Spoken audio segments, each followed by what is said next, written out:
On today's episode, we are going to be going back to a segment from one of my previous group coaching calls. And on this call, we hear from Jennifer, and she asks the following question. I'm going to first share with you the clip from this group call, and then I'll recap it at the end for you with some of the key takeaways that I think you should be considering if this is a challenge that you're running into in your family. Jennifer asked, my 16-month-old is starting to be more vocal about food preferences. Tonight, she asked for crackers and applesauce, which weren't offered, at dinner after eating only a small portion of her meal. What's the best way to address the division of responsibility with a child this age so that they understand?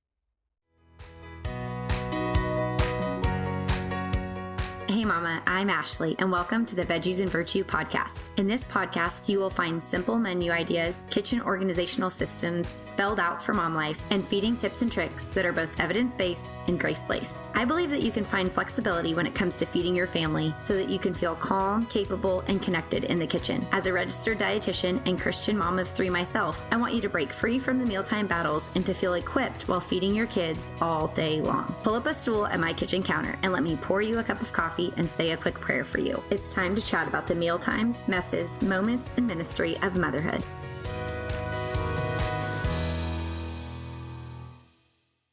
Jennifer, did I hear that you're on? Yeah, I'm here. Okay, great. Hi. So I have your question obviously up. Did you want to give any additional context to this or chat through this any more than what you had kind of shared here? My question is, so I have a 3, almost 4-year-old and a 16-month-old. And I feel like my 16-month-old has been just recently starting to show a lot of preferences, whereas, since she started eating solids, pretty much would eat, whatever was offered. Mm-hmm. And so I just didn't know at this age, as far as like the what, when, and where, I feel like, it's still mostly under my control. But last night at dinner, she ate maybe a third of her dinner and then started pointing to the cupboard and saying cracker and apple. I don't know at this age how you can best communicate with them that like, no, that's not being offered, if it's just as simple as that, or how to implement this at this young age. That's a great question. And I know we touched a little bit on module 1 of kind of like at what age can you start the division of responsibility, because every time I've run the academy, anyone with a child under 2 always asks some derivative of this question, because it's kind of like they don't really know what I'm saying. So I kind of wait until they understand more, like at what point do we start doing it? So I think you asked a great question. A few things I think to touch on is, 1, just the way that we would reinforce intended behaviors and overall structure with any other area of trying to get them to be compliant with going to put on their shoes, or it's time to get in your seatbelt, which is often a protested activity, or like just different things that we know they may not like. We're gonna have our 1 or 2 liners. So if they protest for crackers or applesauce, I would, especially at this place, because this is where the autonomy and independence limit testing really starts to take off, that I would just say that's on the menu tonight, we can have crackers tomorrow. And they might protest, but my recommendation and my encouragement here is that the protest will just get bigger, the limit testing will just get stronger. If they see that like, well, last night you did give me applesauce, well, tonight you're not, because then they're gonna be confused because there's an inconsistency there. So I would say decide what you're gonna offer. So a few things. 1, if you decide to include applesauce or crackers at the meal, especially if you know it's a meal that there's not preferred choices, that's fine, especially as you ease into this if you feel that you need to. But if it's not a part of your original meal, I would not get up and get something else, because it reinforces to her, if you throw a fit for it, you can have it. It reinforces to her like you're partly in charge of what's offered.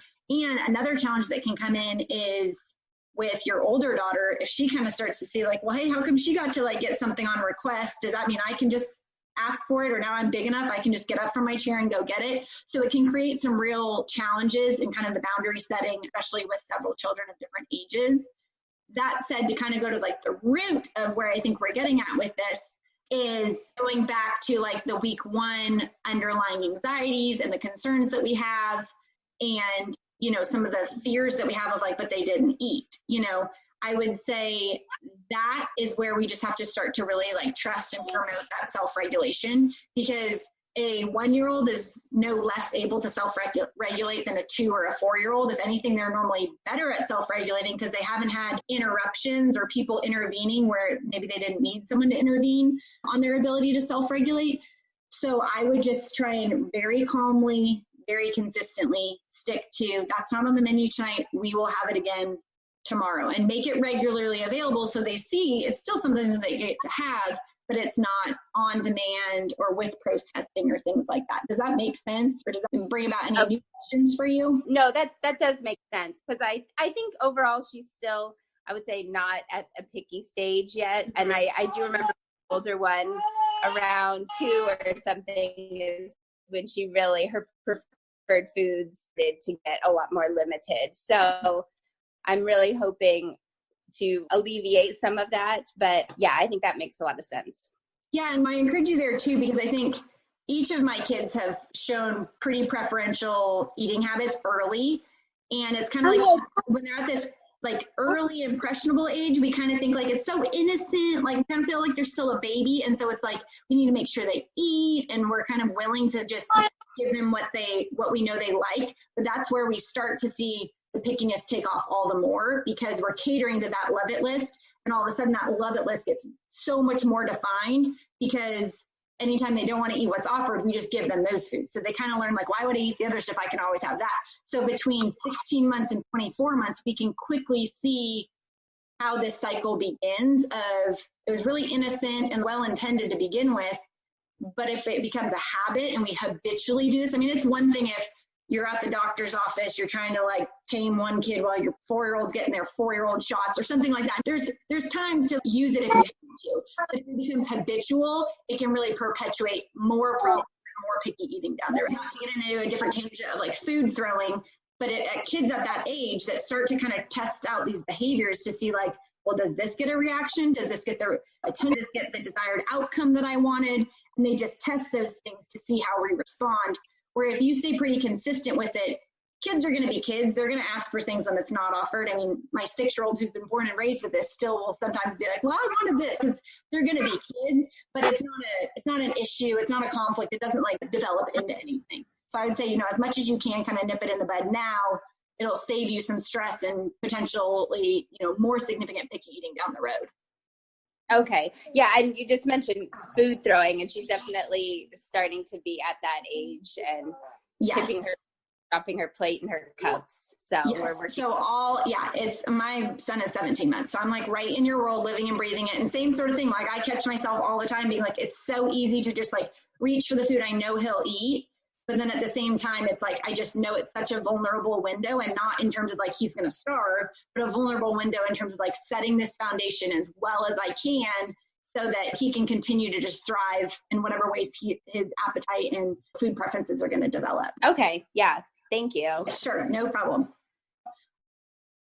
So I want to go ahead and talk through some of the dynamics that came up in this conversation on what formerly was called my Academy group coaching program.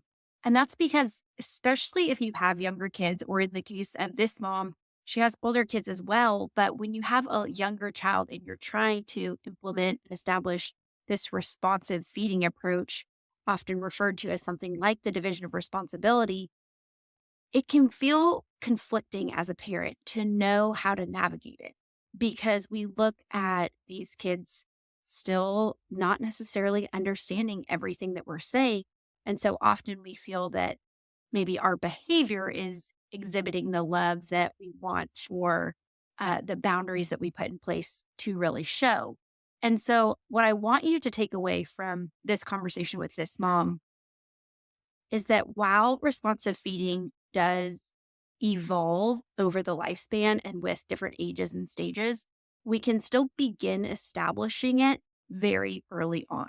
If you followed me for any amount of time, or read through my blog, or been a longtime listener to the podcast, you know that the division of responsibility in feeding is going to look different at each life stage. There is division of responsibility within infancy, in toddlerhood, early childhood, as kids get a little bit older and have a little bit more independence and life skill development, and especially as kids grow older into adolescence and young adulthood, we want to be preparing them to be competent, confident eaters. And it is a process and it does happen on a continuum over time. But as a parent, just as we don't throw our child in the front seat of a car right away or let them walk through a parking lot independently, there are boundaries in place in order to bless them and to help them. And so, thinking about it similarly as with a young child, there's that many more boundaries. They may protest that car seat. Does that mean that they get to go in the car without being in their car seat? I sure hope not. And so, we want to think about there are more limitations as it may be seen when they're younger that they may not understand, but it's not their job to understand it at their age. Developmentally, that's not appropriate. They don't know what their bodies need. They don't know how to fuel appropriately. They don't know how to nourish themselves and to incorporate variety and how to build healthy habits. And so we are helping show them and model for them those lifestyle habits for our family in a way that is going to bless them and set them up for success moving forward in all the ages and stages to come, but that it's also forming a feeding foundation for your entire family so that you're not necessarily catering to infancy or early toddlerhood in a specific way that is later going to backfire or is going to create some challenges with other kids in the family. So, a few things that I want you to take away from this episode is first and foremost, set those boundaries early and often, as early and as often as you can. This does not mean that if you have a child over the age of 18 months or well over the age of 18 months, I have several clients who I'm working with who have kids in, late elementary school or junior high school. And they're still wanting to, kind of change the landscape of their family's feeding environment. So it's never too late. But for those of you with young kids who are listening, know that you can really start to implement this structure of what your role in the feeding relationship is and what your child's role in the feeding relationship is early and often so that less pushback and less problems happen later on down the road. Additionally, you want to be really clear. So to make sure that you're communicating with something that's simply a one or two liner. You don't need to go into this rant on attempting to give your child appropriate nutrition education, tell them all the reasons why they can or cannot have something. Just simply say, that's not on the menu right now. We can have that again later. And then follow up with what that later time is. But that's very clear. It's something that as your young child's communication skills develop, they will be able to understand more and more of what you're saying, but they'll also know that you're really consistent. And that's the third thing I want you to think about is early and often, number one, really clear communication, number two, and consistency, number three. Because we all know from having toddlers that that's when the independence and autonomy really starts to be exhibited in our kids, and they're going to naturally push back to a lot of things. And so how we handle that pushback, how we keep our composure, and honestly, a lot of this does boil down to, it's going to be my fourth point, but where is our confidence? Where are we at with our own security of, can we stand our ground on this? Can we set limits with love? Can we be responsive in our feeding relationship with our kids without always catering to them or always being overly controlling? There is a dance and a balance. And so you need to find that rhythm and routine that you can stay really consistent with early on so that it just becomes what your child expects from you.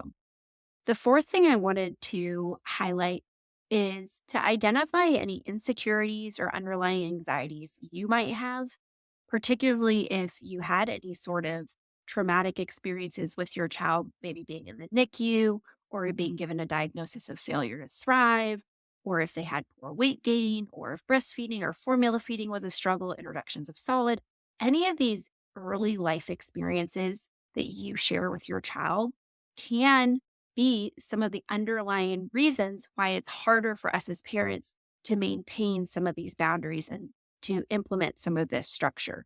And so sometimes just kind of peeling back the onion a little bit to understand why this feels so challenging for you or where your, kind of deepest mom intuition and internal concerns come from can help you pave the path moving forward so that you have a better understanding about how you can be all those things of doing this early and often, being really clear in your communication with your child, maintaining consistency. But sometimes we have to get to the root of it first to understand why it feels so struggling for us or with our children. The fifth and final takeaway that I want you to consider from this conversation is, how do you keep your calm?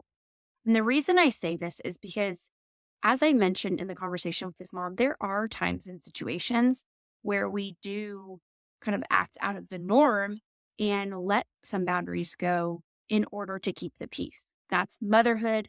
That's how we have to think on our feet and be willing to adapt and be spontaneous in certain situations so that everyone could kind of keep their calm. But with that, I also want you to think about big picture. What does your calm look like 3 months from now, 6 months from now, 12 months from now? When your child's celebrating their 3rd birthday, their 5th birthday, their 8th birthday, what does calm look like to you? Because sometimes when we're in the throes of toddlerhood and we're dealing with their tantrums and we're trying to be the calm to their chaos, we can sometimes get lost in it. And that's where I see a lot of parents adapting on the spot to their child's requests, or rather sometimes demands. But often that's not coming out of a place of your calm. It's kind of meeting them in their chaos. And so I want you to think about, what can you do to help maintain a calm feeding environment for your family? Because your child does not know how, or does not have the skills to know how to do that yet. But the more that you can say, I'm calm, cool, and collected, to sometimes have to sway from what our normal boundaries are. And you can answer to that and you can respond in that situation confidently because you made that decision from a calm position.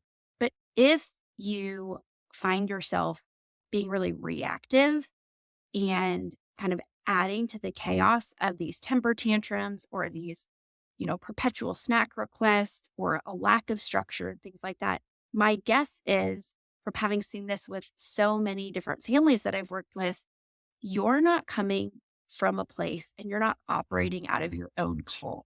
Instead, you're likely questioning your own decision making, and equally so wrestling with a lot of internal conflict over doing what you know you ought to probably not do. And so if you lack that inner peace and that sense of calm, cool, and collected nature in all of this, I want you to take a minute and kind of start there and work backwards through these 5 takeaways that I mentioned. Because I think then you will begin to arrive at a place where you feel like you really can do this with a lot more clarity and confidence and consistency, and to be able to establish this for your family in whatever season you're in. And especially all those that will be thrown at you moving forward as your kids change and develop and their needs also change and develop.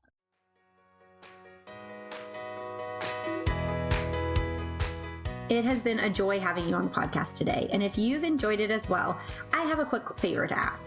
Do you mind hopping over to Apple Podcasts and leaving me a written review? This will only take you a hot second, but it truly blesses me every time I get to read what one of you write over there, and it allows me to bless others through this podcast and the episodes to come. The other thing that you can do is to take a screenshot of this episode and tag me over on Instagram at Veggies and Virtue.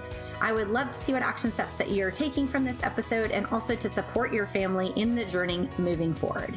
Until next time, thanks for coming over to chat at my kitchen counter. Remember that you will always have a seat and a snack waiting for you here.